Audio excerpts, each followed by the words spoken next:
Class is in session, it's a new year, and something must change. If you repeated the same actions, carried out the same approach from last year into this year, would you have better results?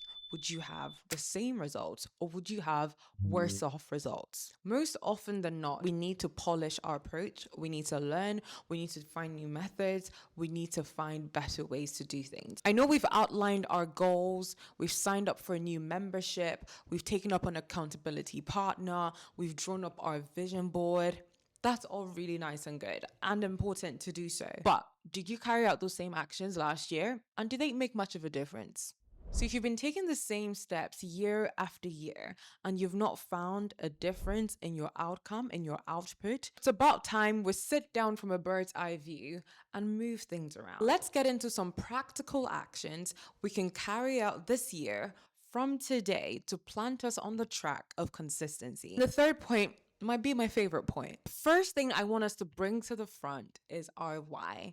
If in 2026 we're still relying on motivation to get up, to get going, we're basically crawling on a very long path to achieving our dreams. Even when we don't feel like it, we are reminded to get up. When motivation fades, your why must remain visible. Now we might have many things on the list of our why, but one thing I want us to pinpoint today is the why beyond ourselves. Stop making it only about yourself when it comes to your dreams. What ignites me the most when I think about putting in the work, I think about the people waiting on the other side of my obedience, people waiting on the other side of my discipline. Because it's probably something we don't hear enough. Thinking only about yourself doesn't actually help you win, and win in the entirety of the word. As we've seen in many stories, you can get to the mountaintop where you seemingly desired, and then there's no one there with you, and you're asking, what was the whole point? I need us to be reminded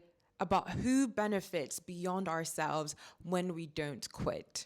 We're not meant to do life alone. Think about the impact of you winning. Think about the lives that would be touched. Think about your family, your loved ones. Trust me, lives are dependent on you building, on you growing, on you hitting that goal. The businesses that we see today, the careers that we see today, if people were not walking in those areas, many people might not have jobs. Many lives might not be changed. Sicknesses might not be healed. By you simply posting that content or writing that book, you can't undermine whose life is changed at the other end of your result. What should fuel your purpose, what should fuel you waking up in the morning should be beyond you. I'm not saying you shouldn't think about yourself, but you have to go past that level. So what can we do today to keep our why visible? Imagine the person that you want to make proud. Imagine their smile. Imagine them giving you a tight hug.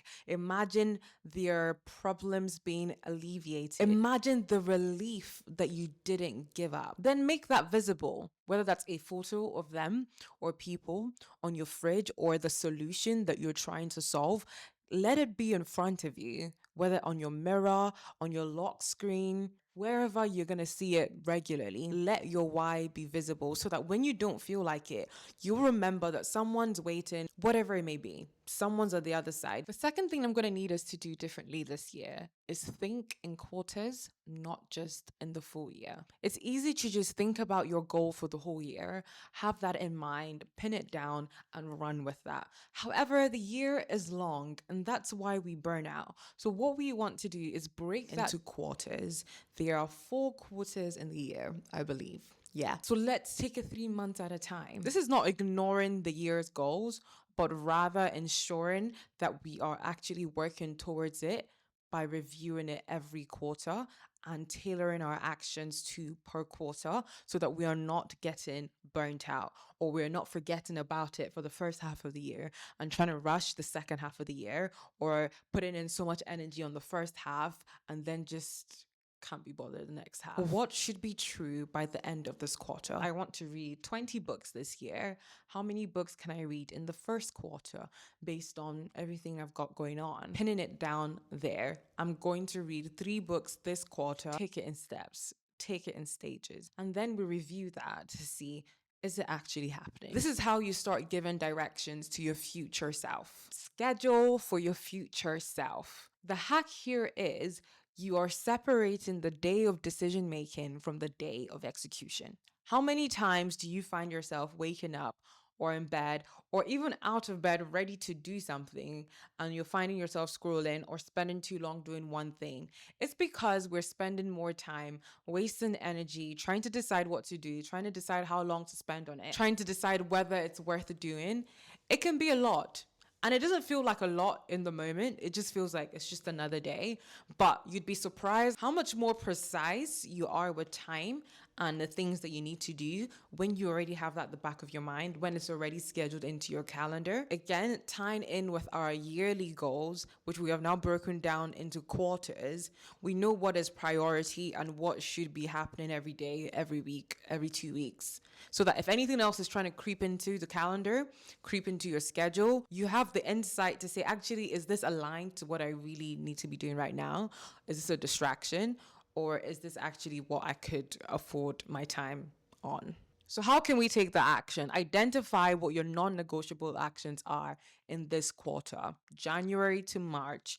What am I trying to be and look like by the end of March? What are my non-negotiables per day? What are my non-negotiables per week? This works best when your schedule is predictable. So if your schedule isn't predictable because of work or other factors, then account for that as well so you're not disappointed. I had to bring you closer for this one. The last thing I want us to be doing to keep us on the path of consistency this year is to review our actions regularly. Review everything we talked about regularly so that we're able to pinpoint what is working and what isn't working, because we don't want to keep trying the same actions that's not bringing result and where our output isn't changing, and then we find ourselves on the 31st of December. And we can make this practical by building in weekly check-ins, quarterly check-ins. Like I said, when you take things in chunks per quarter, then you're forced to schedule in when to do the next quarter. And the best way to make a habit not feel like it's too much for you to sustain is to pair it with something else you're already doing. So the way I build my weekly check-in is in my journal. So the Better Days journal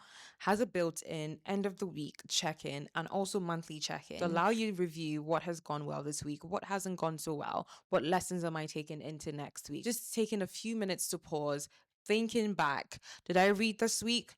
Did I listen to what I needed to listen to? Did I work on myself this week? Whatever it is, you ever just get to the end of the month and it's like, how did I get here? Like, where did the week go? Reviewing your goals, reviewing your week, reviewing your quarter, reviewing the month. I think it will go a long way for us to be able to weed out inefficiencies and ineffective habits. So if you don't already have a system or a journal or a book where you can do this, then simply choose 3 essential questions that are important to you for the week. Write them on a post-it, paste it on your fridge, paste it on your mirror, on your dressing table, somewhere that allows you to see. And you can even be thinking about it every day so that by the time it's time for you to just take a moment to think about it and write it down, because there's something about writing it down, not the same as just thinking about it in your mind. So here's my challenge to you.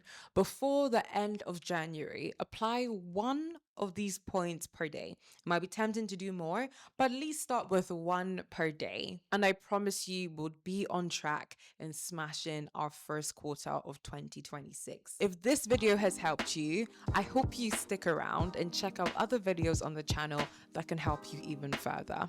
And because we don't do life alone, I want you to share this video to someone that you care about so that they can grow alongside you. Thank you guys so much for watching, and I'll see you in my next video.